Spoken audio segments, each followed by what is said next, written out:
And he gave me an affirmative nod. And I said, my mom is Gertrude. And he gave me another affirming nod.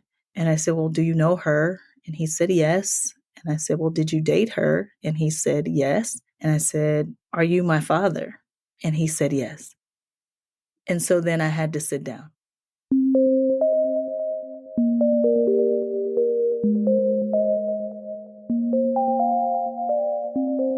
Hello, you are listening to NPE Stories. This is a podcast where NPEs can share their story. I am your host, Lily, and I found out I was an NPE through an ancestry DNA test that changed my life forever. NPE is a term that stands for Not Parent Expected or Non-Paternal Event. This means that one or more of our parents are not who we believe them to be. NPE Stories is a podcast where NPEs can share their story of what their original family was like, how they found out they were an NPE, and what their journey has been like since the day they found out. Welcome to episode 173. And today I'm speaking with Dr. Price. Hello, Dr. Price. Hi, Lily. So nice to finally meet you. It is nice to finally meet you too. I've been anxiously waiting to talk with you. This is so great. Are you someone that identifies as an NPE? Yes. Okay. I did glance briefly at a website for you because you have a bit of a social media presence, and I saw the word empathy come up immediately. So I don't know anything about your personal story, but I hope if you get a chance today, you can explain a little bit about the work that you do in empathy as well. And I'm sorry, I'm not sure what your line of work is. No, absolutely. My MPE story is critical to the empathy work I do, I think. Really? Yeah. That's great. So why don't we go ahead and start at the beginning so we get a feel for your backstory. Why don't you tell me about your original family, your raising family, who was in it, and a bit about what that was like? Yeah, so I'm the sixth child of 7 children, born to my mom and dad, who were married for 28 years until he died on my 10th birthday. And I know that people are not supposed to say that they have a favorite child, but I always felt like I was my dad's favorite child. And in my young, inexperienced way, I think I got there because he pretty much let me do whatever I wanted, never a strong disciplinarian towards me. And his family was actually over the top in terms of their personality. And I am the only extrovert amongst a bunch of introverted siblings and parents. And so that's what my life was like. You know, after my 10th birthday, I grew up with just my mom and my brother right above me and my little sister. And I would always joke that I must have a different dad because I'm just so different from all of my siblings. But Lily, it was a joke. I was never serious. You had no idea this was coming. I had no idea this was coming.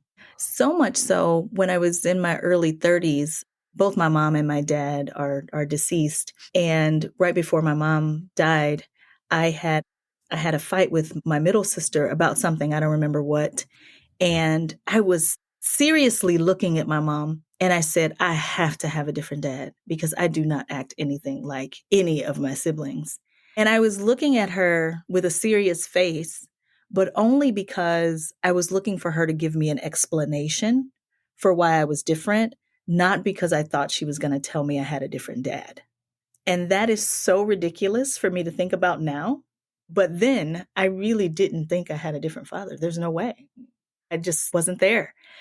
And so when I had my DNA discovery, I was shocked is really the only word I have. Did you find out from her or from a test? From a test. So I'd been in Ancestry.com for 10 years. I joined in 2012. And my purpose was to learn about ethnicity. So when I saw all the different countries in Africa that I was from, I started following social media accounts from Togo and Benin and Cameroon and Nigeria. That was my reason. As far as family matches went, I built my own tree. So I spent 10 years building my tree because I knew my family in my mind. I never even noticed that under people who were on my dad's side that it said you have no genetic match to this person. I never noticed that. And I think there's a disclaimer that says there could be a good reason for this or something like that. But I never thought anything of it. I just put my tree together, 10 years worth of census records, death and marriage records. There was a lot on my tree. And in 2022, January, one of my nieces actually took the Ancestry DNA test, and she's my niece. And she said, Auntie, you need to add me to your tree. Well, this is the first time I ever clicked on family or matches so I could find her. And it said she was my second closest match. My son was my closest match. And it said that she was my first cousin or my half niece. So this is how much it was outside of the realm of my thinking that I had a different dad, is I immediately went with first cousin and assumed that my oldest sister, who is 14 years my senior, was my mom. I was like, oh, my sister is my mom. That's how my niece is my first cousin and not my niece. I call my sister and I, some pleasantries. And then I said, hey, are you my mom? And her answer is what let me know right away. Because instead of saying yes or what are you talking about, she took a deep breath and she goes, I'm not your mother. And then I said, well, if Tasha's not my first cousin, it's saying she's my half niece. Half niece is child of half sibling.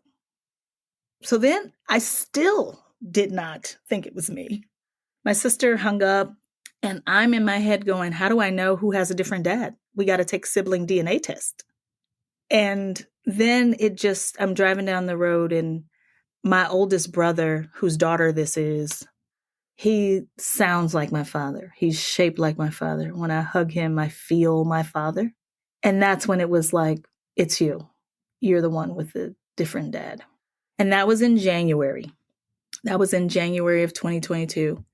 And I knew that my siblings knew something, but they weren't talking. And both my parents were dead. And so I went on a 4-month excursion by myself, trying to find out who was my biological father. And I was failing miserably because if you don't know what you're looking at, none of these things make sense. And somebody introduced me to the DNA Angels in a support group. And they found my paternal grandparents in one day, which means that they knew that my dad had to be one of 4 brothers. And my closest match was an aunt's granddaughter. I didn't have a really close match on my biological father's side. Oh, that's hard. Yes. And it was a hard case. I'm glad they took it because I barely met the threshold. And interestingly enough, once I had that information, I called my middle sister because the siblings I grew up with were really struggling with this and not really helping me at all. But my middle sister did take my call. And I told her that I was just going to start at the oldest brother and work my way down. Other logical ways there to go about it. Yeah. But the oldest brother had already died and he just had one daughter. And I said, this would be traumatic for her, if not true, because it's going to take a while for us to figure out it's not true. So if you know anything, tell me. And that's when she told me that my parents broke up for a year, the year I was conceived. And when they got back together, my mom was already pregnant with me. And I was born like a couple months later. So therefore, my siblings who were 14, 13, 12, and 9 at the time all remember that. Everybody at the church remembers. All of my aunts and uncles remember. I was the only person who did not know this information. And I was too intent on finding my biological father at the moment to be angry. So I had someone help me find him because my sister did give me a name once I said that to her. And I walked into a nursing home and basically was for the first time in my life looking at my face on the face of somebody else because I don't look like my mom. And I asked him, I said, well, first I I didn't know if his brain worked because he's in a nursing home. So I didn't know anything about him really. And I just said, I'm Nicole. And he gave me an affirmative nod. And I said, my mom is Gertrude. And he gave me another affirming nod. And I said, well, do you know her? And he said, yes. And I said, well, did you date her? And he said, yes. And I said, are you my father? And he said, yes. Oh, wow. And so then I had to sit down, obviously. And he had a picture of me in his wallet from when I was like 7 or so. And when I asked him when was the last time he'd seen me, he said, you were probably 8. And I was confused. Like, I don't remember him. I don't remember any conversations about him. But he and my mom met each other at work during the breakup. And it sounds like the most beautiful love story. There's no way to corroborate it with my mom. But according to him, they kept seeing each other for about 10 years until my dad was sick and in the hospital and my mom stopped coming to work to care for him. And then they split, and my dad had always said that he was going to raise me as his own child. And so my biological father had no space in that relationship. And he can't really answer why he never did come to see about me or find out about me. His recollection is just that he assumed that one day somebody would tell me and I would show up. And he's 78. Your dad, again, he died when you were 10 years old on your 10th birthday, right? That's correct. Oh, that's so sad. And your biological father, he knew he was still with your mom. He knew your dad died. I don't know if he knew my dad died, but he certainly knew my dad had gotten really sick. And the hard part of the story that I've had to just release is that my biological father, my mom always lived in the same house till she died in 2011. So I wouldn't have been hard to find. Right. And so it is interesting because I cannot imagine that I would never try to go find my own son, right? Like, it's hard for me to imagine that. But he's the nicest person that you can imagine. So it's kind of hard to be mad at him, and has the most gentle spirit. We do not have the same personality, but there are these interesting little quirks. My best friend and I, we go visit each other. She lives in Florida. And when we visit each other's homes, we each have a writer. It's just a funny little joke between us. Like, make sure you have this kind of water and, want my sheets pressed. I mean, just ridiculous things on our writer just to be funny. And one of the things on my writer is I want bar soap, Dove, original scent, not the liquid, please. And she always accommodates me. Well, one day he was complaining, my biological father was complaining about the soap in the nursing home. And I said, well, what kind of soap do you want? I'll bring some soap. And he's like, oh, no, it's not that big of a deal. And I said, what kind of soap do you want? I can bring you soap. And he goes, I like Dove soap, the bar, the regular scent, not the liquid kind. Even in the same order, I say it. And I just kind of sat back and stared at him because I don't know this guy. He's a stranger, but there are all these little weird idiosyncrasies that are just genetic. My son is 5'10". My dad was 6'4". And we could never quite figure out why my son was 5'10". And my biological father is 5'10". They wear the exact same size shoe. My son is into jujitsu and Muay Thai. My biological father was a boxer. I love science and math. I'm an engineer by degree. My son studied economics and math. My biological father went to college and studied engineering. Well, not engineering, but math. And so it's just, I always thought I was first generation college. I thought I was just a unique entrepreneur in the family when none of those things are really true. My biological father's family is all those things. Does your biological father is still alive, right? 78, you said? He is still alive, yeah. I just saw him yesterday. Does he have other children? I am his only child. Really? And I am the person who goes to see him the most. So we've been good for each other in that way. We don't talk about much because he's not much of a talker. He too is an introvert, which is fascinating. So there are things that you get from nature, I think, because of the Price family was just so boisterous, and I'm absolutely that. But yeah, I think you were asking about my empathy work. Before now, I think I just taught leadership. And I don't think you can be a good leader without being empathetic and inclusive and all those wonderful things. But this discovery was one of the first times that I felt the range of human emotion, like pure anger, almost rage, thinking about the fact that people had lied to me and betrayed me. I was furious. I'd also felt the deepest blue emotions: depression, loneliness, sadness. I was really happy to meet him, but I was confused in a way that I'd never been confused before. And that was important for me because I used to tell people not to get over things. I wouldn't say it that way, but I just used to think, oh, if you're angry, there was this quote I used to repeat. It's like drinking rat poison and expecting the other person to die. Like I would say these things like, practice mindfulness to get over your upsetness, or, make sure you're getting sun or working out or eating well to get over your depression. And now I have a deeper understanding of people suffering. And because of that, I think it has made me a better leader. It has helped me to understand that, yeah, leadership is empathetic, but none of the things that we're trying to do from a human condition will work without empathy. And I met him right in the middle of writing a book about empathy called Spark the Heart. And I don't think I would have been as credible, honestly, without experiencing the range of human emotions. Now I understand what certain things feel like personally, and I didn't before. I'm nodding along this. We happen to have video on right now, so people can't see it, but I've been nodding along this whole time because that is how I felt too with finding out my NPE. And you said the range of emotions you went through.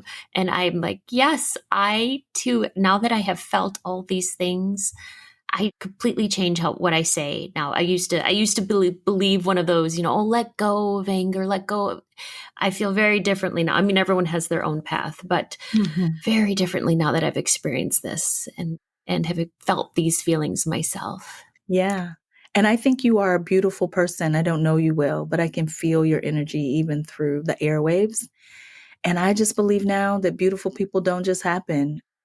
You have to crack open a bit. And now it's almost as if people see something stamped across my forehead that says, tell me when you're in trouble, because I'm here to at least listen. I might not be able to help, but I can listen.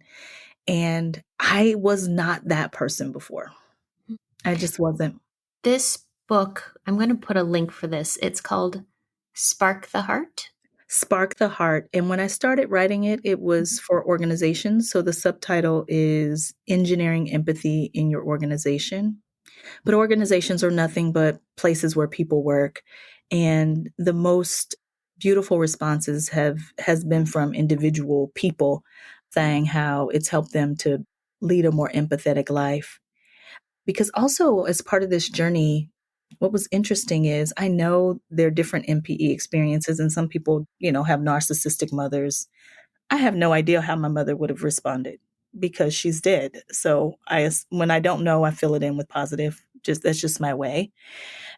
But I remember having a discussion on one of the support group sites, and a gentleman called my mom a whore.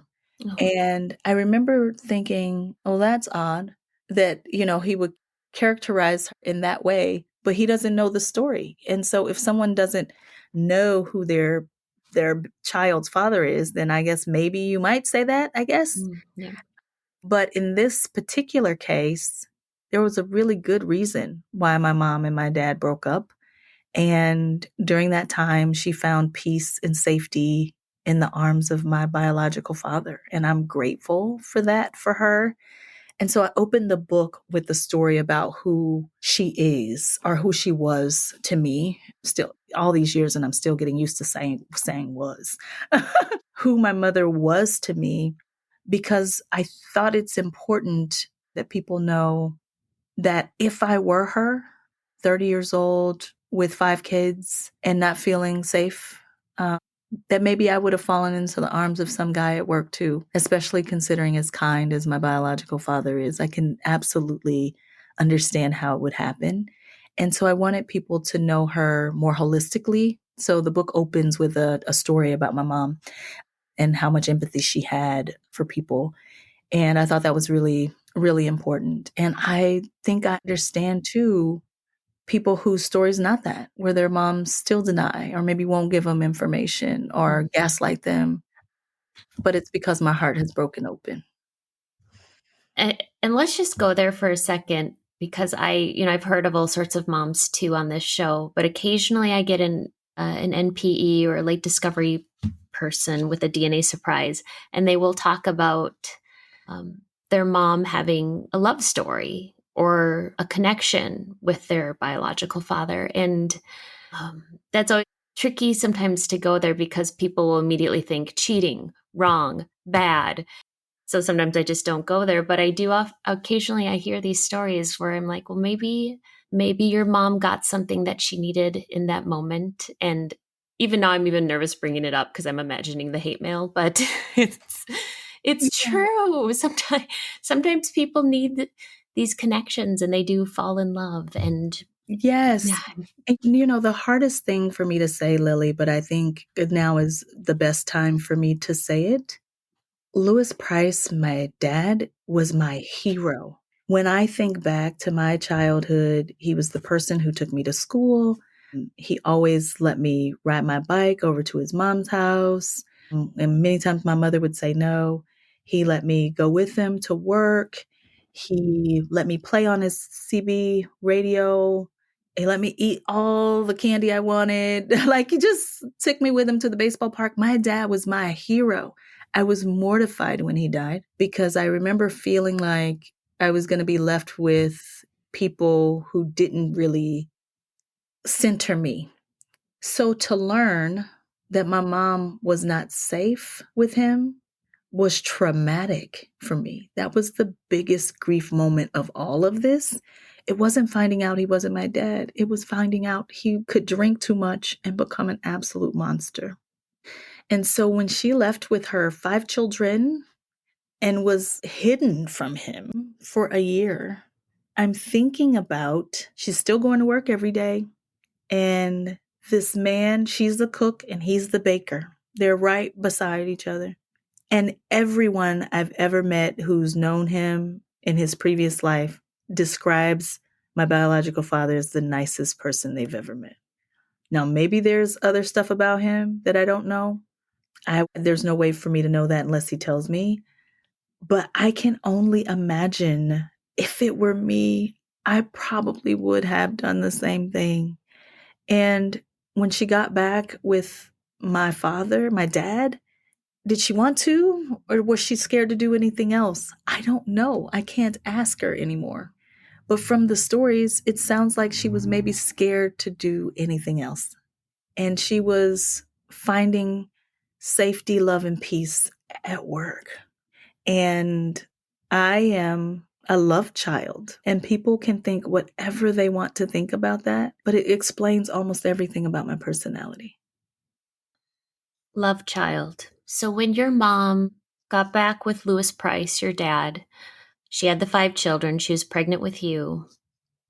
I know you don't know the full story here, but do you think your dad, your dad knew she was pregnant with another man's child? Okay, yes, you're nodding yes. She knew that you were not his Child. Yeah, and let's just be clear, everybody knew. They were pretty much separated for a year. No contact, it sounds like, because he didn't even know where she was. And when they got back together, she was at least 5 months, if not 7 months pregnant with me. I was born like 2 months later. So when I say everyone knew, that's hyperbole in that that's not possible. But everyone in my church growing up, all of my aunts and uncles, my brothers and sisters, the people on my street, like wow. when I found out and found out who he was, then people started to talk and people would say things like, I would have told you if you asked me. Well, how would I know to ask you that? Yeah. And the way my forehead is shaped, the way my hair is textured, everything about me is him. Mm-hmm. So I don't have not looked like anybody my entire life until I had my own child. And it's there's something to be said, even if you don't relationship, to be able to look at somebody else and see your own face. It made me feel like I belonged, like I wasn't losing my mind because I'm a considerate person oftentimes, or yeah, I've always felt like the odd person out. I wrote a different book about that. Um, What's that? that I need to write a sequel to. It's the title's a little funny. It's The Wholly Educated Motherfucker. I don't know if you can even say that on a podcast. Yes, you can. I love it. It's the filter-free guide to overcoming the unthinkable. My siblings were the ones who gave me that name to give you a sense for how different I felt. And this is just my story, right? They can tell their story from their perspective. This is how I saw it, that I was the odd person out.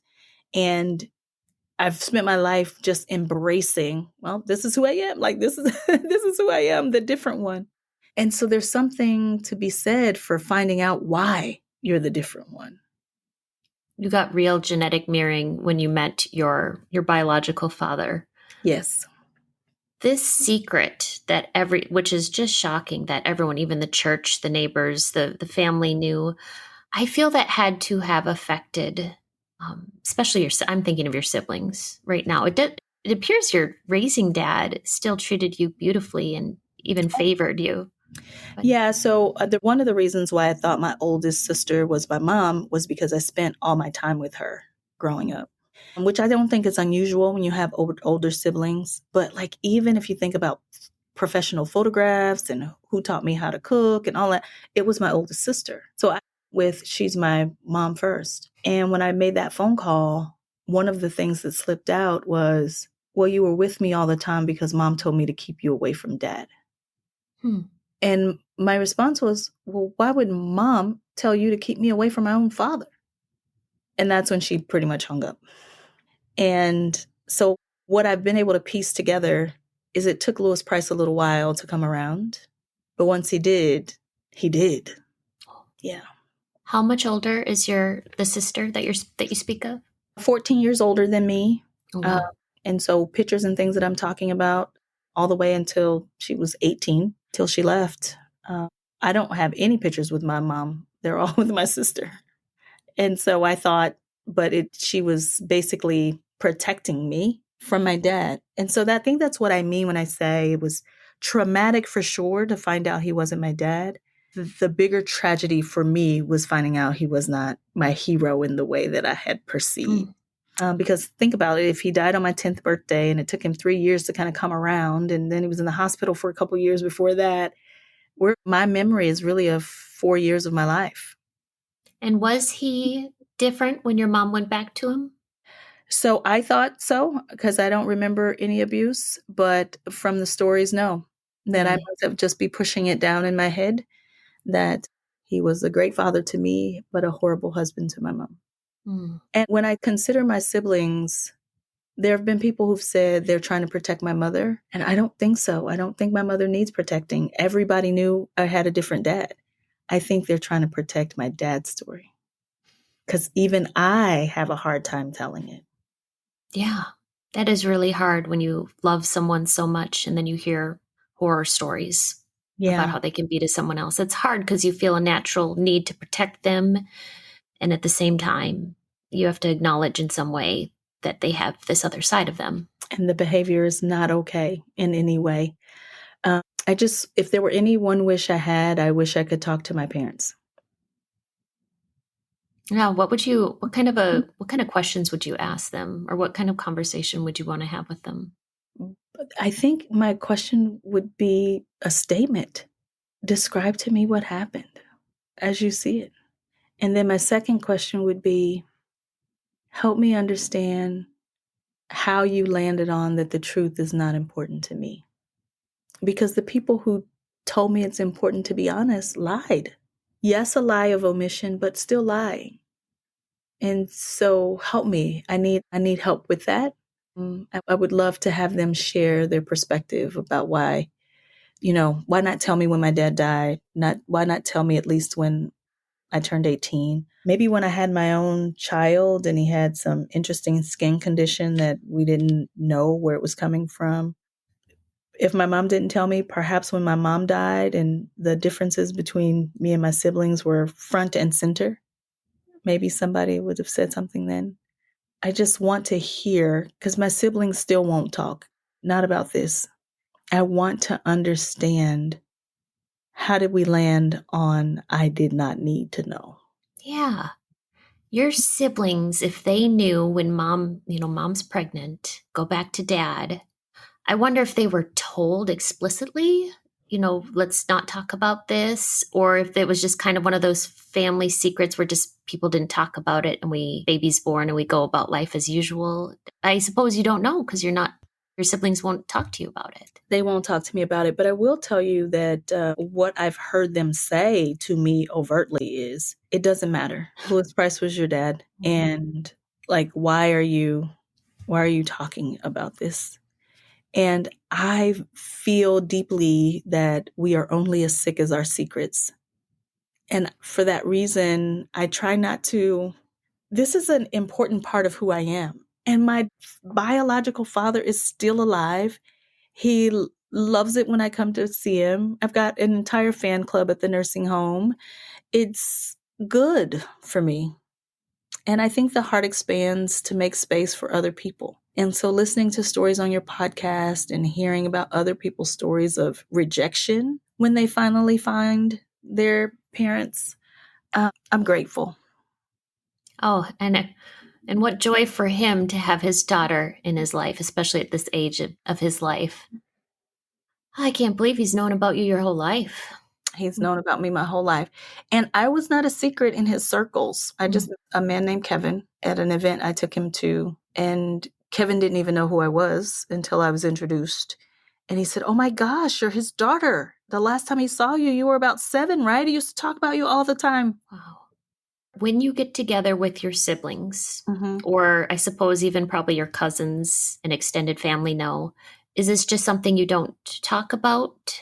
One of those kind of things? Yeah, it was odd for me at first to go to Price family events because I felt like they were going above and beyond to act like everything was fine. But then I finally realized they've probably been doing that the whole time, and I just noticed. That's true.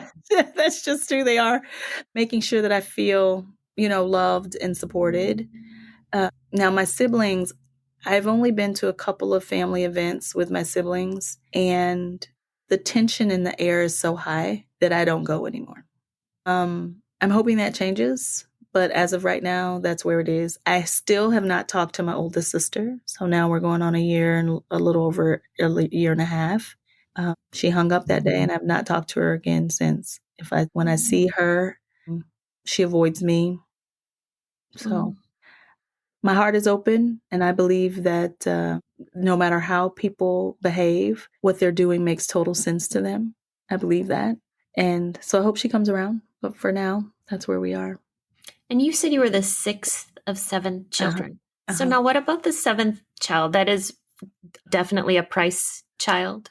Well, now I can say definitely because she and I did a sibling DNA test, and she is Okay. my half sibling too. Okay. We were kind of hoping because of the timeline because she's 7 years my junior. So she would have been during that 10-year relationship.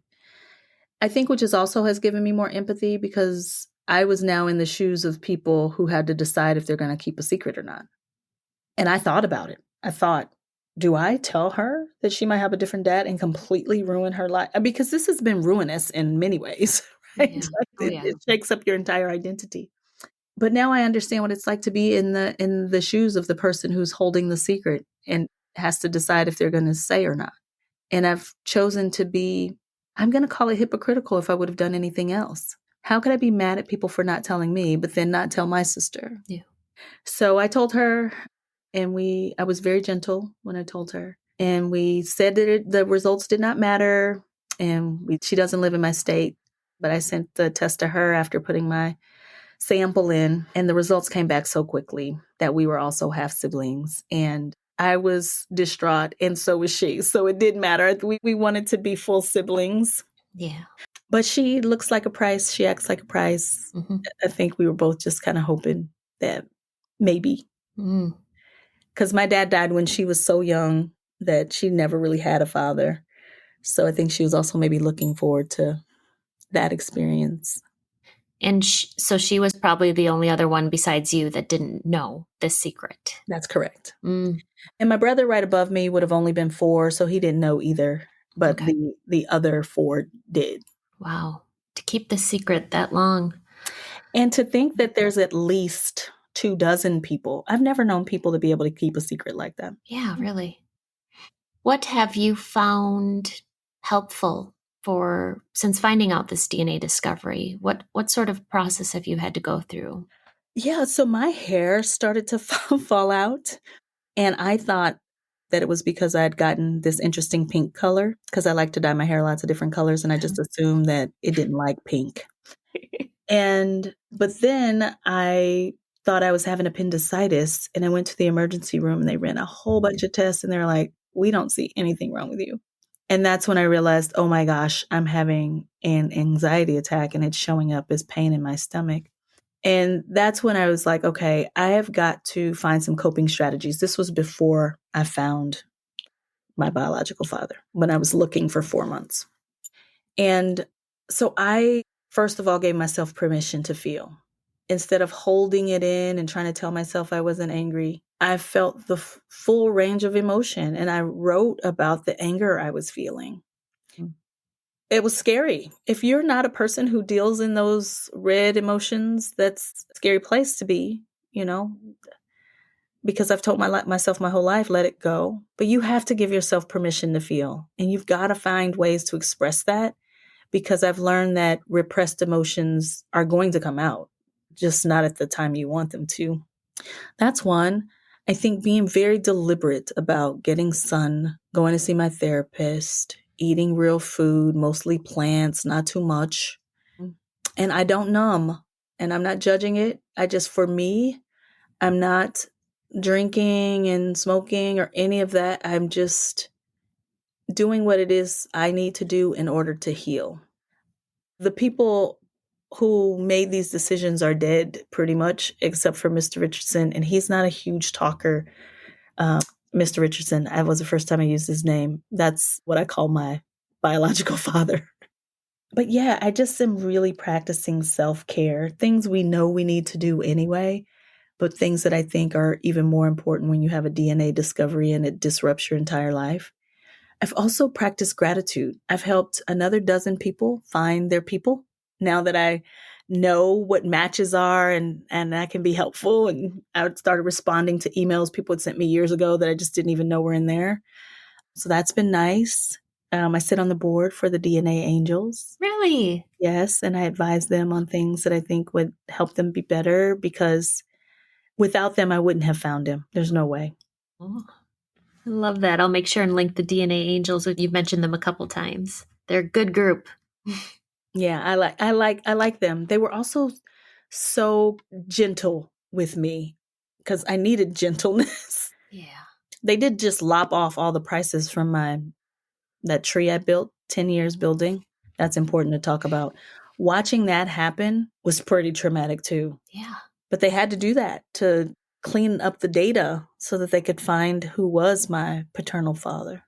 Yeah, because people can go on Ancestry, like you said, for years ago and build these trees without any, it's just what you think. It's in your head. It's not actual DNA matches, though. That's correct. And so they're on my tree, but connected to, I guess, my stepfather.